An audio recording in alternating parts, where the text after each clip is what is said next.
It's another edition of Time About the Movies, and once again, lightning round reviews this time around. We're going through October 1st, 1993, and going all the way to December 3rd, 1993. 10 weeks. Uh, Not quite as many movies as yesterday, but 42 movies to look at. Same rules apply. I'm going to try to get these reviews in less than 60 seconds each.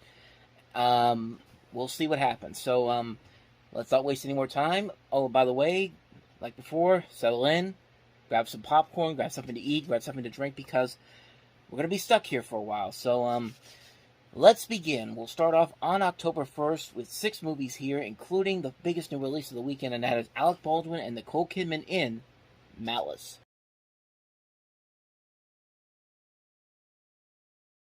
This is Malice. It's Alec Baldwin, Nicole Kidman, Bill Pullman, directed by Harold Becker, co-written by Aaron Sorkin. I love Aaron Sorkin writing. I love his writing that he does for most of his movies, but this is probably the weakest movie he's ever written. It's a movie that's really not quite as good as it should be. I think Aaron Sorkin himself has even admitted that this is not a very good movie. It's kind of too predictable. What you think's going to happen happens. What happens is there's nothing really exciting. There's no big surprise twist that actually works here. It's just kind of a mediocre thriller, despite the great talent involved, the great writing involved. It's just not a movie that didn't work for me. It's a movie that didn't work for me, I should say. So, that's Malice. On to the next movie, Cool Runnings. It's rated PG. Now playing at a theater near. Disney sports movie, basically based on the story of the Jamaican bobsled team who made their debut in the 1988 Winter Olympics. And it's a very fun Disney sports film. John Candy is very good in here. It's got a great cast overall, a really fun story that actually plays pretty well here in this setup. And it's just a movie that's just lighthearted fun. It's a movie that doesn't do anything exciting, doesn't do anything new or different, but it's a very fun, entertaining movie. It's a movie I can watch anytime and be really amazed by it.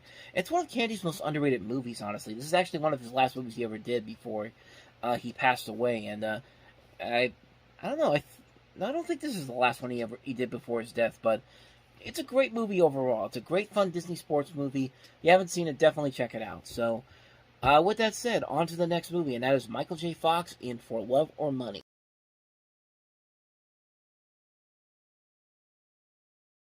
A very different Barry Sonnenfeld movie when you really think about what he was doing at the time. I mean, before this, he did The Addams Family, and a month later, he would later do Addams Family Values, and those two movies, you could definitely tell, are movies made by Barry Sonnenfeld. This one, not so much. It feels like a formulaic movie, and it's okay for what it is. I think Michael J. Fox and Gabrielle Anwar work off each other very well.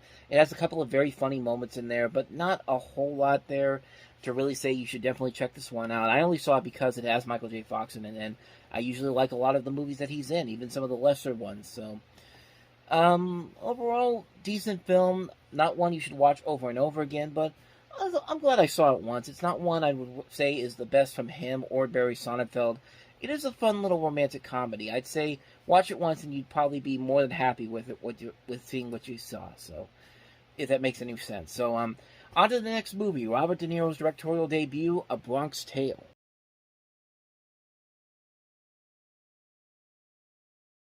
A very underrated movie, and for De Niro, not a bad directorial debut. I'm actually surprised he hasn't done more than this. He only did one other movie as a director, and that was The Good Shepherd, which was not that good of a movie, but this one's very good. It's very stylized, very visually creative, has a great star-making performance for Chaz Palminteri. It's just a well-made movie, and this is based off of his story, his play that he did of the same name, Chaz Palminteri. He also wrote this as well. It's a very good movie. It's a very underrated thriller, a very underrated coming-of-age movie, and it's just a very solid film all around. A Bronx Tale is one that not a lot of people, I don't think, really talk about, but it's definitely one you might want to check out. It's really one of De Niro's most underrated movies, in my opinion. So, that's A Bronx Tale. On to the next movie, and that is David Cronenberg's M. Butterfly.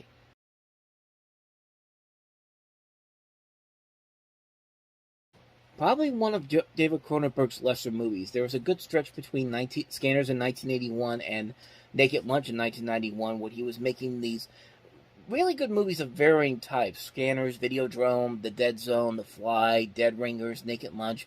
And then there was kind of a lull between this and History of Violence, which would come in 2005. There was a good 12 years lull, and this was kind of the start of it. It's a movie that is very aspiring, very intriguing to look at, but I don't know. David Cronenberg, I don't think this was the type of movie that he was really more than capable of doing, and um, it just kind of takes a great cast overall. You've got Jeremy Irons, John Lone in here. It takes a really good cast and a really good story, and just kind of just waters it down. It's not very effective. It's not really all that engaging or exciting. It is a mostly forgettable movie. You probably won't forget about our next movie, and that is Alex Winter's Freaked.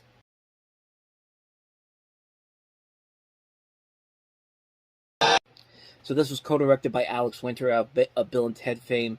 Most notably about this movie, the head of 20th Century Fox, Joe Roth, was actually fired as the studio head, and he was replaced by somebody else who did not like the movie, and so they cut the budget for this.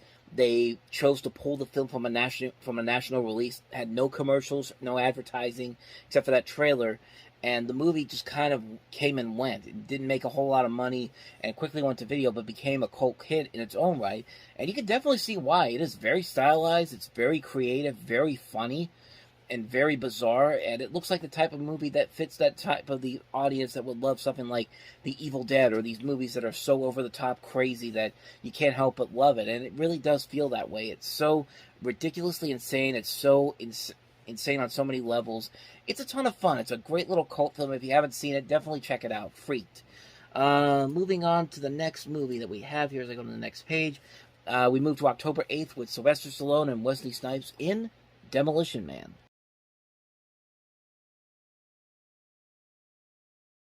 Speaking of over-the-top fun, that's exactly what Demolition Man is. It's a movie that I think is very much satirizing the future. It's very much an over-the-top, ridiculous mess of a film, but a good, fun, over-the-top, ridiculous mess of a film. Sylvester Stallone and Wesley Snipes play off each other so well. It's a very funny movie at times. The fact that most of the future is sponsored by Taco Bell, of all things, is just absolutely hilarious to me. It has great lines. The three seashells. I mean, come on, man. It's stupid. It's ridiculous. It's over the top. It's action packed. It's a ton of fun, man. Demolition Man is a blast. I love it so much, and I think a lot of people do as well. So, and yeah, that's my thoughts on Demolition Man. So let's go to the next movie. Not quite as memorable as Demolition Man. Richard Gere and Lena Olin in Mr. Jones.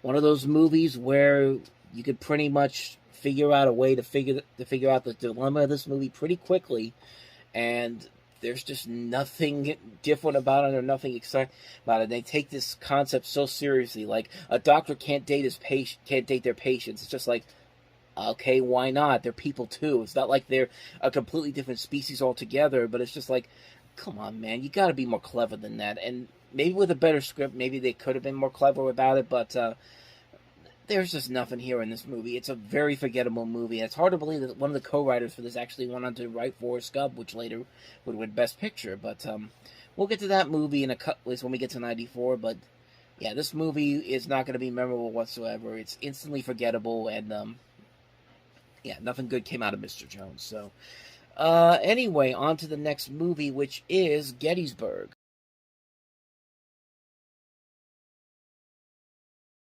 This is a very odd one because this was originally filmed as a miniseries for TNT, but Ted Turner basically told New Line wanted this to be released in theaters by New Line Cinema, which they did.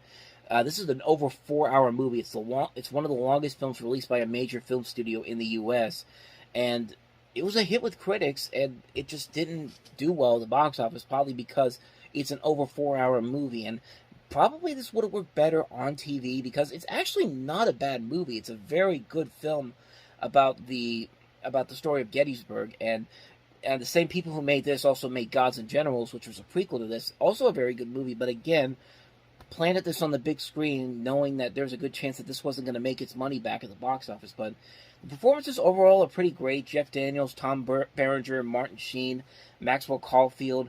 Great cast overall. It is a very good movie. I just wish they kind of kept this on television because it didn't do well at the box office, and I don't think there was anything in here that really made this as cinematical as Ted Turner made it out to be. So that's Gettysburg. By the way, I completely forgot about Mr. Nanny with Hulk Hogan. I'll just go into that one real quick.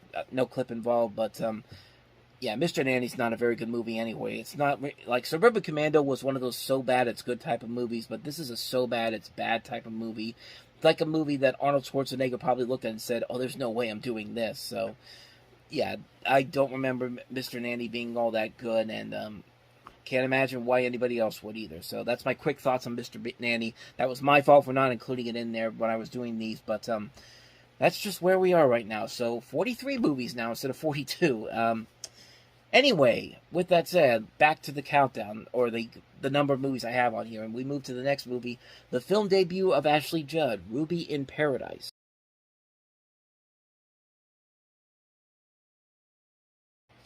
Like I said, the feature film debut for Ashley Judd. It's a character study about a young woman who escapes her small town in Tennessee for a new life in coastal Florida.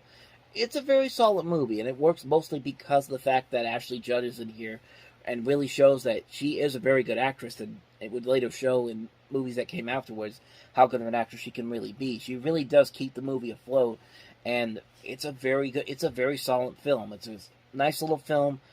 Definitely check it out if you want to see her in one of her earliest performances. So, on that note, we move on to the next movie on October 15th, Beverly Hillbillies.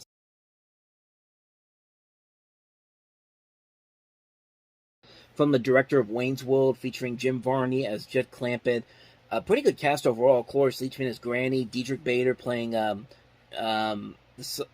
can't remember his name. The son in that here, Erica Laniak playing Ellie Mae. You also have Rob Schneider, Lily Tomlin, Dabney Coleman, Leah Thompson. It's a movie that doesn't really get a whole lot of attention. It's not one of the best TV adaptations ever, but I don't know. I thought it did a pretty good job of modernizing the story for the 90s. I thought it was very funny. There's a lot of great memorable moments in there, and there's just so many silly moments in here that you can't help but laugh about. But I actually think it's a very underrated movie. I think it's very funny. It's much more clever than I think a lot of people gave it credit for. But I think it was perfected more a couple years later when the Brady Bunch movie came out. But the Beverly Hillbillies was a ton of fun. I really enjoyed this movie a whole lot. On to the next movie, another star-studded movie that I don't think a lot of people really talk about, Judgment Night.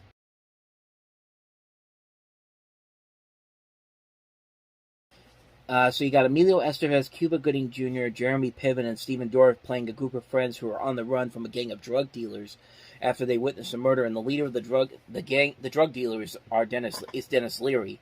And while it's not a great movie overall, I actually found it pretty enjoyable. It's a movie that has a lot of good action in it. These actors really give good performances.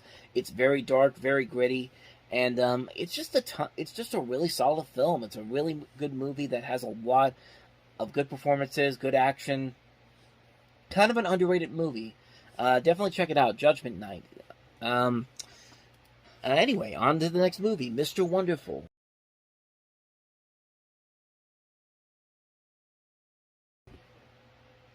Is this what divorced couples really do? Do they really just go like, you know what, I'm gonna help you? You know what? I know you divorced me. I know you split up with me after so many years, but you know what? I'm gonna help you find a guy. And it's just like, do people really do that? I don't think they do, and I don't think this movie really knew exactly what they were trying to do here. I think they were just trying to go off of the cast that they have in here, and I don't think the movie ended up doing all that well. I didn't see this movie, but it's directed by Anthony Minghella, who would later go on to direct The English Patient, which won Best Picture.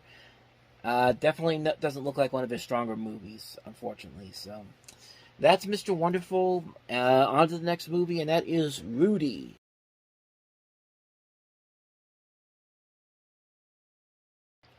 An overall kind of decent movie. I mean, Sean Astin does get a chance to shine here playing the lead character.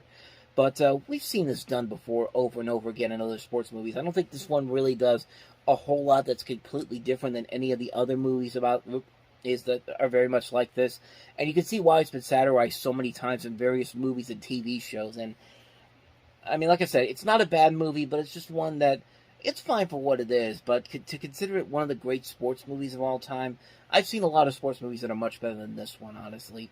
But still a decent film overall. Not a bad film whatsoever.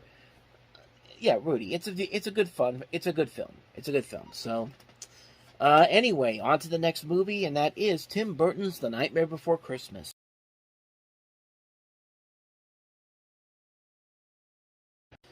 Just an overall fantastic movie. Not just a great Halloween movie, but a great Christmas movie. I like that this is probably one of the few movies that successfully combines two holidays into one and makes for a really entertaining movie with great animation, great stop motion animation, great music, great comedy, great characters overall. Although the main villain is not that exciting, I think Oogie Boogie's probably the worst part about this movie, but even then he's not terrible, but considering how great everything else is, he's definitely the weak link in this. But I don't think I have any more to say about this one. The Nightmare Before Christmas is just a phenomenal movie. It's hard not to watch it every single year, whether it's Halloween or Christmas time. It's one you got to watch over and over again. So yeah, that's Nightmare Before Christmas. On to the next movie, and that is Fearless.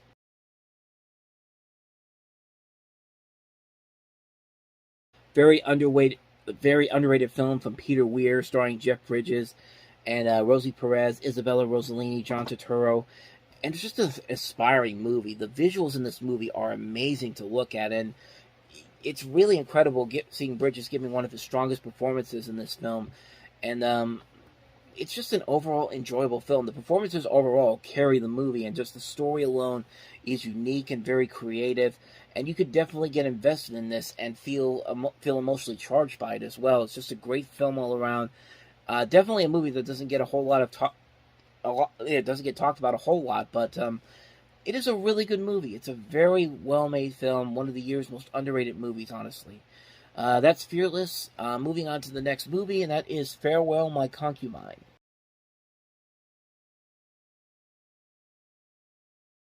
You're basically following a political, tumultuous 20th century China from the early days of the Republic of China to the aftermath of the Cultural Revolution.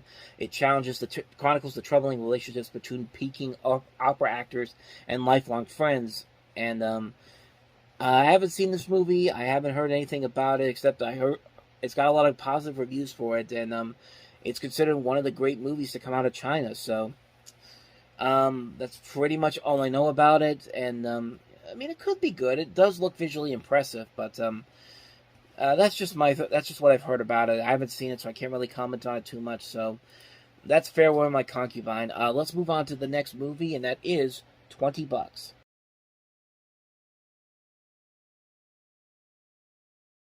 I think Family Guy actually did something like this, where it follows the story of a $20 bill being flown around to the various characters on there. I don't know if this is true or not, but I wouldn't be surprised if Family Guy took a lot of inspiration from this movie, because it definitely has that same type of a feeling to it, and it actually looks pretty cool. By the way, Linda Hunt, Brendan Fraser, Gladys Knight, Elizabeth Shue, Steve Buscemi, Christopher Lloyd playing a robber in here is actually kind of an intriguing premise here.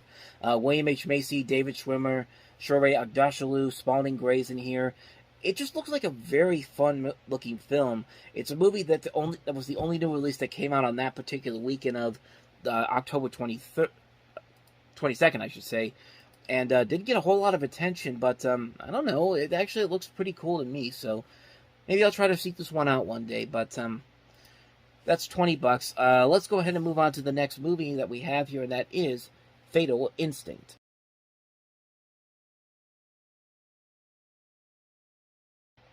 Another one of those comedies that was trying to be like Naked Gun. It was a parody of the erotic thriller genre, and as well as being a kind of an homage to 1940s noir films, psychological thrillers. You got Armand Asante in here, as well as Sean Young, Kate Nelligan, Sherilyn Fenn, John Witherspoon you saw in there. Tony Randall's also in here. Kind of an enjoyable movie. It's definitely not as good as something like Hot Shots or The Naked Gun, but I will still gladly take this over some of the spoof movies we've gotten as of recently, and there are legitimately funny moments in there that still kind of hold up after all these years.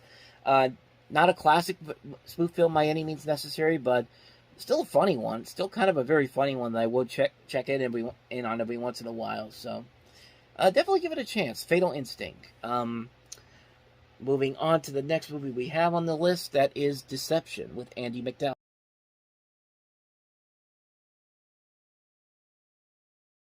So Annie McDowell plays a woman who, after her businessman husband dies suspiciously in a Mexican plane crash, uh, she begins to investigate his financial dealings, not all of which are legal, which I don't know. I've seen there's like 10 different movies with this title that they have here, Deception.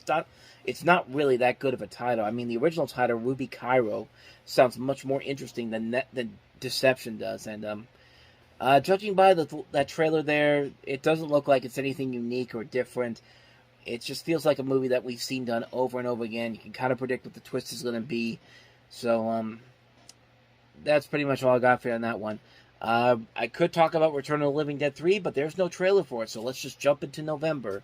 And that's where we get a ton more movies, including our first film that we have, Dennis Quaid and Meg Ryan in Flesh and Bone.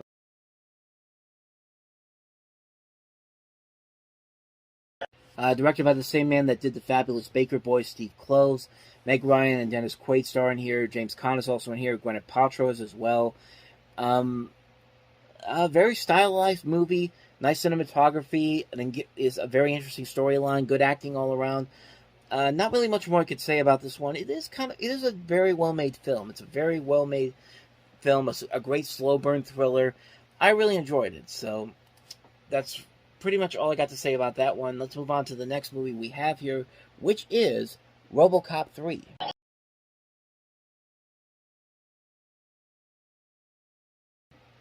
One of two sequels where we take a major step down in quality that came out this weekend, and RoboCop 3 definitely is that. If you can't even get Peter Weller to come back for this one, then you know you're in some deep, deep trouble. And you can definitely see why this movie doesn't work, because it's a premise that really doesn't make a whole lot of sense. It completely kind of takes away from everything that the other two movies had set up, and it just wasn't a good movie at all. It was a movie that just really was a major, major misfire for the series, and it eventually killed the franchise overall. So, yeah, not much more I can say about that one, RoboCop 3. And really, we can't say much more about the next movie, Look Who's Talking Now.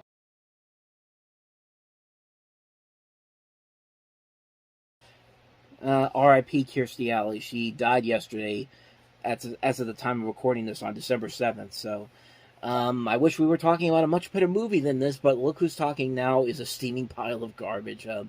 RoboCop 3 was pretty bad. This is probably even worse. I mean, when you take out one of the biggest selling points of the babies talking, and now they're all grown up, and you replace Bruce Willis and Roseanne with Danny DeVito and Diane Keaton, it should work if you had a good script for it, but not with this material, not with this whatsoever. And John Travolta, this is probably the worst part of his career. This is probably the worst movie this is one of his worst movies he ever made. It was the movie that almost killed his career until Pulp Fiction came around a year later. But, man, this is a bad movie. This is a really, really bad movie. This is easily the worst of the series and one of the worst movies of the year. So, yeah, Look Who's Talking Now. So, yeah, stop talking. That's pretty much all you gotta say. On to the next movie, and that is The Remains of the Day.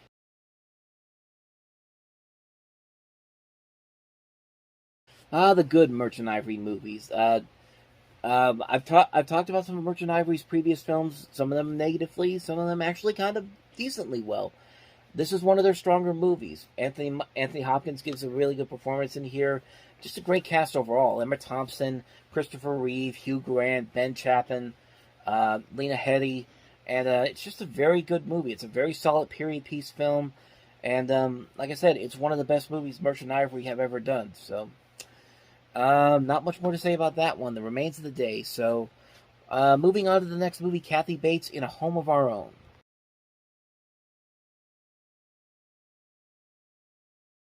Kathy Bates plays a mother of 6 who tries to establish a home in the small town of Idaho, and that's pretty much all I know about this movie. I didn't even know this even existed until I saw the trailer for it. But Eddie Furlong in another movie after Terminator 2, chance to show his acting chops. But considering that I've never heard anything about this movie until now, this movie's probably largely forgettable. So not much more to say about that one. Home of Our Own. So, moving on to the next movie, we go to November 12th with the biggest new release of that weekend, The Three Musketeers from Disney.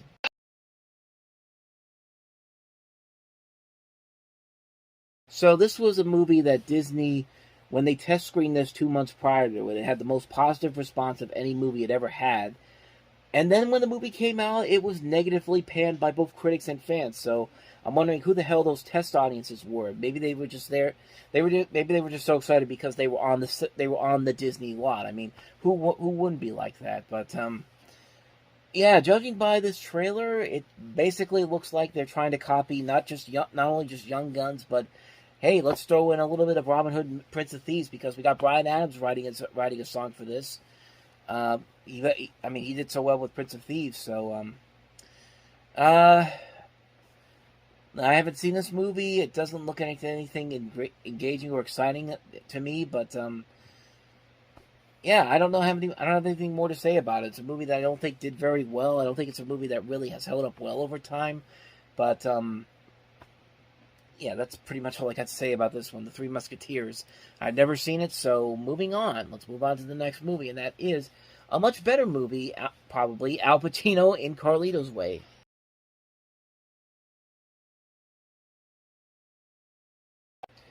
It doesn't quite pack the same punch that Brian De Palma and Pacino's last movie they did together, Scarface, had, but this is still a fantastic movie. Pacino's still great in here.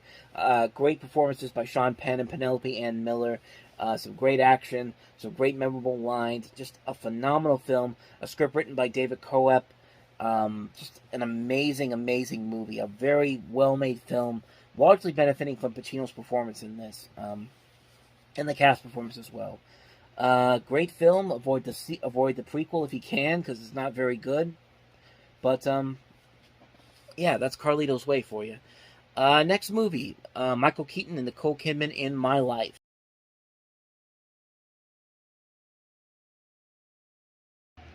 So Michael Keaton plays a dad who's got a kid on the way, and he finds out he has kidney cancer that will leave him dead within months. So he plans to videotape his life's acquired wisdom for his child, and ends up on a voyage of self-discovery and reconciliation. This is done by written and directed by Bruce Joe Rubin, who also wrote Ghost. Doesn't have quite that same power as Ghost does, for a number of reasons, and it's a movie that I think wastes some really good performances by Keaton and Kidman, and a much better film probably could have been made about this, but honestly, the movie just didn't work for me. It didn't get the right emotions out of me, unfortunately. So it's a shame too, because it does have some promise to it, but just didn't deliver on it. Moving on to the next movie, and that is Ernest Rides Again.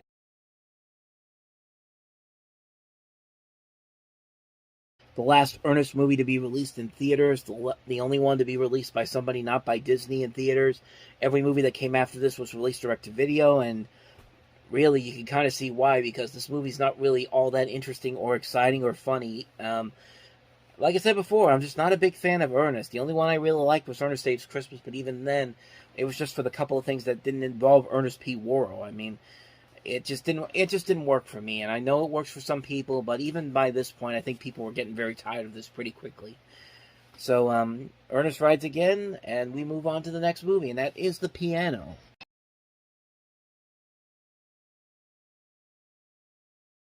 Probably one of Jane Campion's best movies.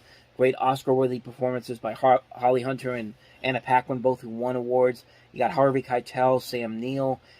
Just a very solid film. A nice visual-looking film. A great story to tell. Just an overall really enjoyable movie. I enjoyed this movie a whole lot. Not much more to say about that one. So we move on to November 19th.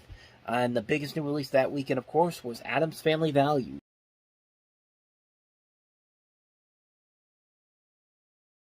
A movie that really, over time, has become not only a movie that's as good as the original Addams Family movie, but I would dare to say it goes as far as being a little bit better than the first Addams Family movie. And I love the first Addams Family movie, but man, that Addams Family Values is just such a great movie. The comedy is much funnier. The visuals are much more creative. I mean, the addition of Joan Cusack as the villain is just perfection. Like, Joan Cusack in this makes this movie. She's absolutely hilarious. She has the best lines of the movie. Just phenomenal, phenomenal movie. Mostly benefiting by her being in there. The rest of the movie itself is just a ton of fun as well. Seeing these characters once again. what more do I gotta say? Addams Family Values, just a fantastic, fantastic sequel. A sequel that has definitely grown on me in the many years since I've watched it the first time. Moving on to the next movie, and that is the horror film Man's Best Friend.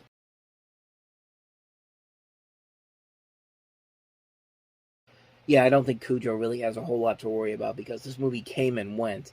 And you could probably see why, because really it's just a knockoff of Cujo. And I'm sorry, Cujo is a much more threatening being than this dog right here. I mean, it just, I don't know, man. This just didn't really do anything for me. Like I said, it's nothing more than just a ripoff of Cujo, and not a very good one. So, really, I got nothing more on that one for you. So, Man's Best Friend. Moving on to the next movie, Denzel Washington, Danny Glover, and Matt Dillon in The Saint of Fort Washington.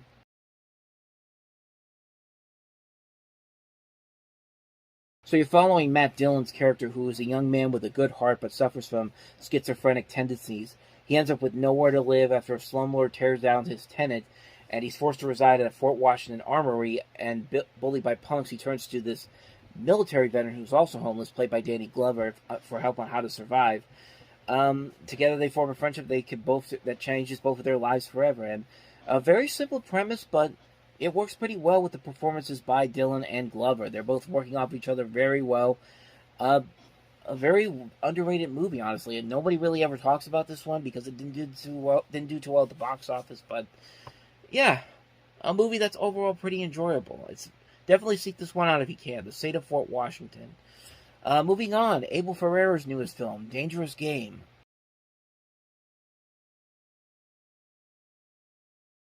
Yeah, Bad Lieutenant, this really is not. This is a movie that just really, really is just a major misfire on so many levels. It wastes really good performances by Harvey Keitel and Madonna trying her best, but it just doesn't work. It's a movie that's trying to be a film within a film. It's trying to be something along the lines of Abel Ferrara as a movie character, and it just doesn't have that. It just doesn't have anything of interest, anything exciting to tell.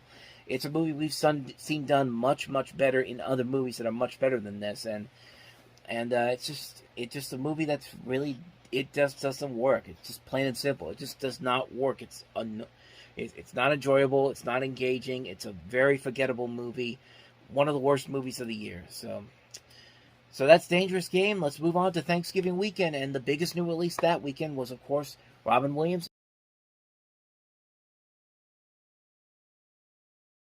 This is Doubtfire, directed by Chris Columbus of Home Alone fame.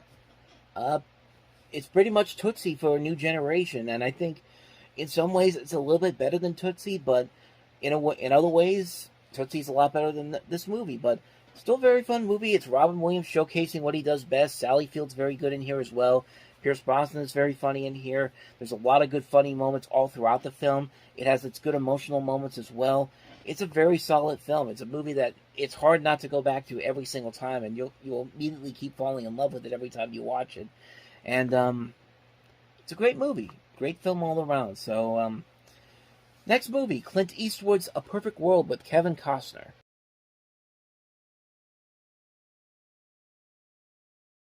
Another great movie by Clint Eastwood coming off of the success of Unforgiven. Just an overall really enjoyable film. He works very well with the acting in here. Kevin Costner is great in here. The young boy in here, T.J. Lower, is very good. Laura Dern has a good performance in here. The visuals are very nice to look at. The directing is very good. Editing, the writing, the score. Just another great movie by Eastwood. A very well-made film.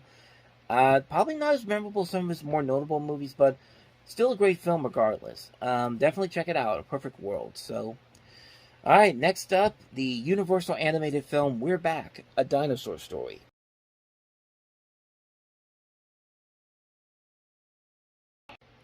Another one of those movies you watch a lot as a kid, and then you go back to it and you realize that, oh wait, this movie wasn't very good at all. I mean, animation-wise, it looks really good. I mean, it's a movie that has some nice animation to it, a really solid voice cast to it, but as far as the story itself goes, it's nothing really all that interesting, or doesn't make a whole lot of sense, honestly. But I'll give it credit, though. There are still moments in there that still hold a nostalgic feeling to it. I mean, just the way some of the animation is. The ending of the movie is sticks in my memory very well. Certainly not a bad movie, but certainly not a great movie either. But it's one of those ones where I go back to, and it's just like, it's kind of a guilty pleasure for me. I know it's not a very good movie, but it's fine for what it is. We're back in Dinosaur Story. So moving on to the next movie, and that is Josh and Sam.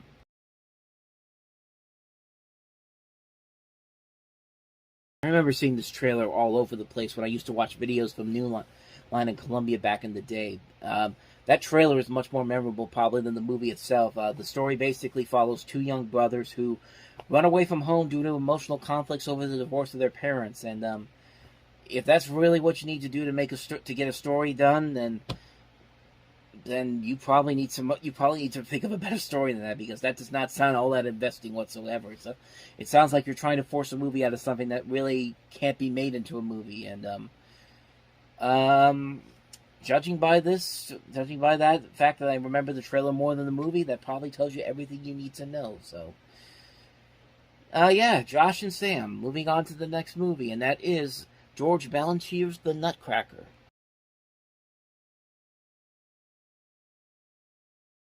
That's another trailer I remember used to watching a lot when I was a kid. Like, you'd watch the videos for Free Willy, and it'd be the first trailer you'd see on there.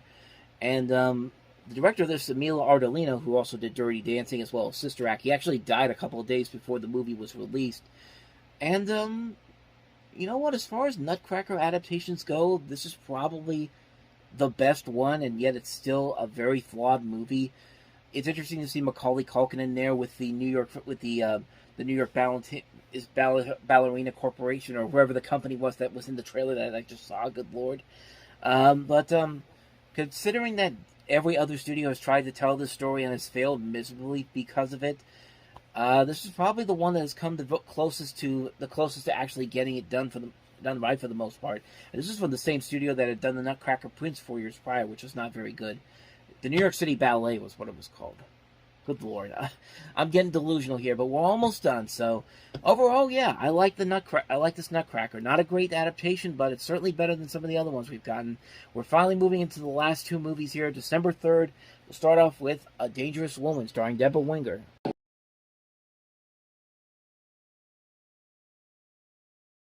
The biggest problem this movie has is that it can't decide what it wants to be. The trailer has trouble figuring out what it wants to be. Does it want to be this sweet romantic drama about this lonely woman trying to find life in the world, or does it want to be a psychological thriller? In the end, this is what you'd expect it to be, kind of a melodramatic soap opera. It's like you're watching episodes of Young and the Restless and General Hospital back-to-back, only with bigger name stars attached to it. It tries hard to make the performances stand out, but you can't get over the fact that the film doesn't work because it really is nothing but a soap opera. Every single aspect you expect a soap opera is thrown into this film. It's not done well at all. Has a hard time figuring out what it wants to be. Has decent performances to kind of lift it up a bit, but they deserved a much better film than this. So that's my thoughts on A Dangerous Woman. Now let's get on to the last movie that we have here, and that is the start of Krzysztof Kieslowski's Three Colors trilogy, Blue.